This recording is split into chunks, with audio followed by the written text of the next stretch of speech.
What's going on, moviegoers? If you're new to the channel, my name is Christian. Welcome to Zero Productions.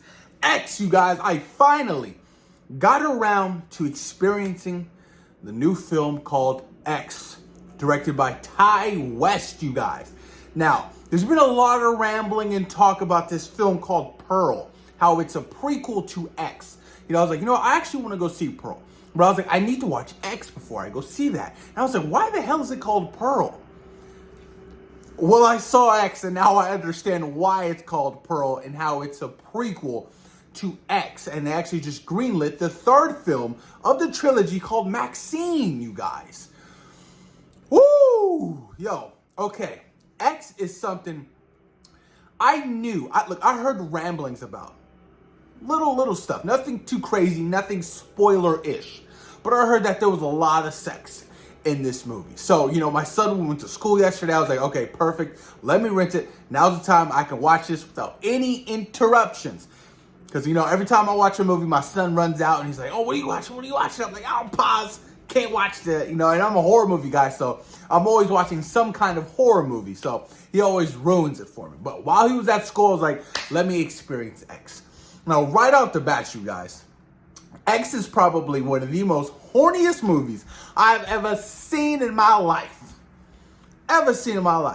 It's creepy. It's well shot. The story's freaking insane. Ty West did a wonderful job with this film. Took me by surprise, you guys.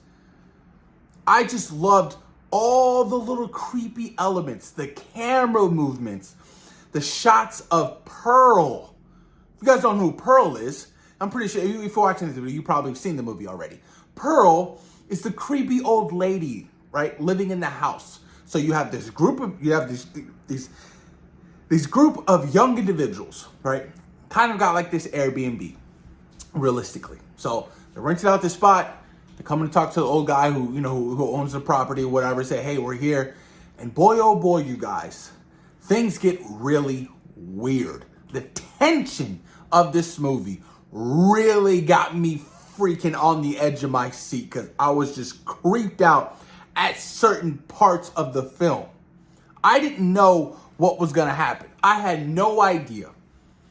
So when things start to unravel, and they're in the house or whatever, their little Airbnb, and essentially all they're trying to do is film a movie. We're trying to film the best movie we can. They're all independent filmmakers and actors and actresses, but they're filming a porno.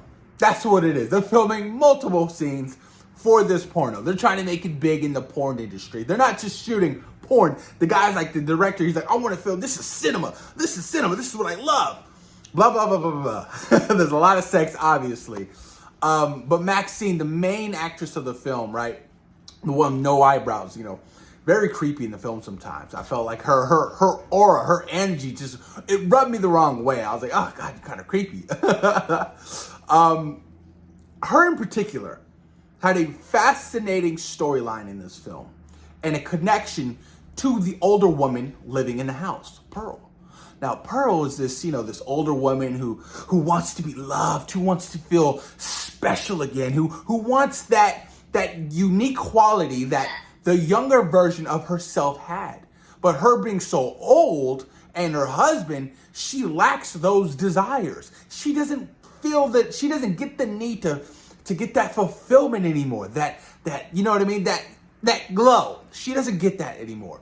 And when she sees these group of young people fucking all over the place, it's enticing to her.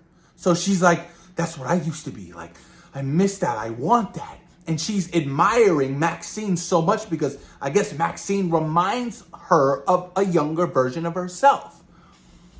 It's just crazy the way things start to unravel, you guys. It's disturbing on every single level.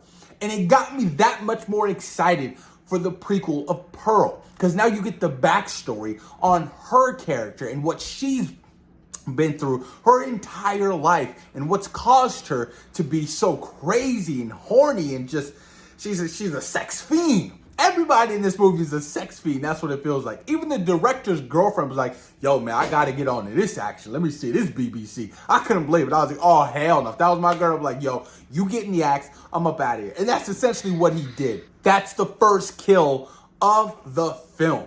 He's mad. He's upset. He's in the shower. He's crying because he got to see his girl get piped down. And he ultimately didn't want her in any of the scenes because that's not what he signed up for, right? He was the director. She's a cinematographer, whatever. She's holding a boomstick, whatever she is, right? He's upset. He's like, you know what? Oh, I'm leaving this place, right? So he goes to the van, and all of a sudden, he turns on the car, and he sees Pearl, the older woman. She's just like standing there, and he's like creeped out. He's like, what the hell? And she's just like standing there, getting hot and ready, like she wants something, right? In my head, I was thinking like, man, if he would have just piped that down real quick, nobody would have died, right? She tries to, put herself onto him. She kisses him, and he's like, yo, maybe we should get your husband. What are you doing? And a knife to the neck. And that's the first kill of the film from Pearl. And then it just goes downhill from there. His girlfriend, Maxine's boyfriend, everybody.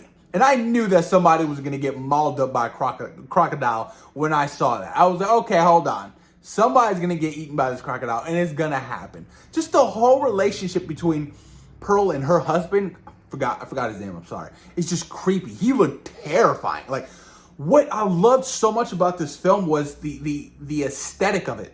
It felt like I was watching something from the Texas Chainsaw Massacre, and I love that original film. Love it. I even like the 2003 remake film. And I got that vibe. The house, the lighting and everything, and how, they were working together to kill everybody. It was just mind-boggling. It was insane. I really have to tip my hats off to Ti West. Like, I really didn't think I was going to enjoy this movie as much as I did. And like I said, it's now got my excitement, my hype level that much higher for Pearl. And I can't wait to see Maxine and to really close out this trilogy, because it was a brilliant idea to shoot both of these films back to back and then, work on the third film. Like, it's just brilliant. Who would have thought of an idea like that? And the main woman, the main girl who played, I forget her name, excuse me. I think her name, Mia Roth. I could be wrong. She's playing the younger version of Pearl. And, I've seen the trailers. It looks crazy. It looks bonkers. We get the whole backstory of her and her husband or whatever, and how they meet and how crazy she is, and, how long she's been killing people. So I'm really, really stoked for that. But, Pearl ends up dying at the end of this film, So obviously there won't be a continuation of this character of Pearl and her husband. Her husband possibly died, maybe. I don't think he died. He had a heart attack, right? That was his fear. He couldn't, have his wife like he used to, because he didn't think his heart was going to be able to take it, right? But they did, they got down in the film. I was like, oh, good for you old timers or whatever. And, he ended up being fine, but all of a sudden he's moving to one of the dead bodies, and, his heart just exploded in his chest. And I was like, oh shit, well, that's the end of him. And then Pearl, man, she shoots the shotgun at Maxine, because Maxine's the only survivor, right? Maxine's the only survivor. She shoots the shotgun, and she just goes hurling back. Oh, my hip. Help me, my hip. I did dislocated my hip. I need help. That was her. She was like, fuck off. I'm not helping you. You just killed everybody over here.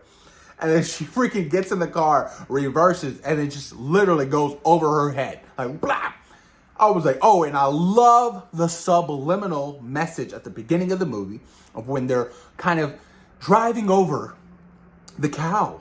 That was, a little reference, or so to say, I forgot, Easter egg, whatever it's called, of her running over Pearl's head. I was like, got that. Even though I first saw it at the beginning of the movie, I was like, we're going to possibly revisit this in some kind of way.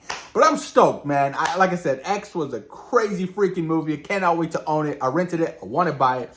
Can't wait to watch Pearl. Apparently, Martin Scorsese saw Pearl, and he liked it. Martin Scorsese, you guys. I didn't think he was a horror kind of guy, but apparently he really dug Pearl. And I'm like, oh, okay, so if Scorsese's really digging your films, this must be really, really good. But post your comments down below. Let me know what you guys thought about X. Let me know if you've seen Pearl. Does it live up to the hype? And how hyped are you to close out this trilogy with Maxine? Post your comments down below and let me know what you guys think. Peace.